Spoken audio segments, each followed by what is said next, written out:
Gross domestic product has, since really the Second World War, become the objective of most governments in the world. Now what it is simply a measurement of the monetary activity in a year of a national economy. So everybody's focused on GDP because jobs are based upon investment decisions. Governments are planning on borrowing and spending on the basis of GDP growth figures. But the reality is, and Ireland is the most egregious example of that, is that GDP figures in Ireland, are increasing depending on the quarterly returns you're looking at. Could be 20% increased GDP. Were more jobs created? No. These were, as a result of globalisation, transfer pricing, where corporations are able to report profits in Ireland, but without necessarily just translating into jobs or improvements in well-being. So it just feeds into, or legitimises a lot of my academic work in dethroning GDP as the objective of the economy and what government should be about. Because if it's not delivering quality of life, it's not delivering good, decent, well-paid, hopefully unionised, secure jobs, why are we focusing on monetary measures?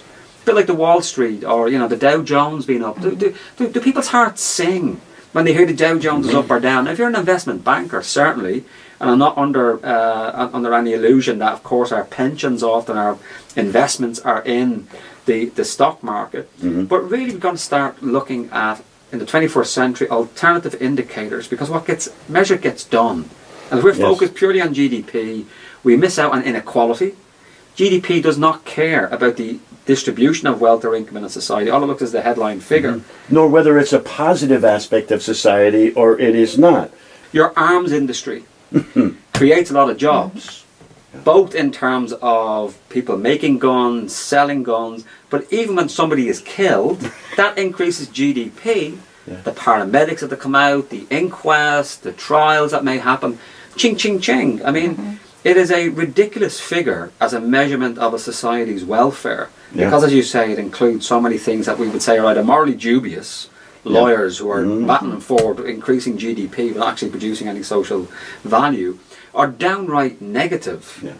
Whether it's the military-industrial complex, that adds to GDP as well. And often you get the argument, particularly from conservative right and conservative left-wing politicians, a job is a job is a job. We have to keep those industry jobs, those military-producing jobs. In which case you say, well, why not we legalise prostitution? That's a job, that creates GDP.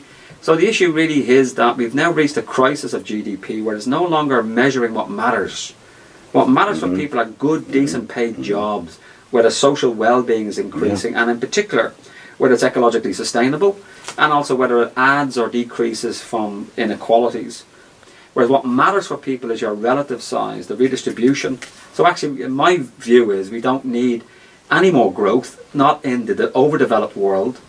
Where we do need growth is in, for those folk on less than $1 a day, Africa, Asia, Africa and so on. Determining how much is enough. Exactly. What we need in our societies, to be honest with you, is redistribution.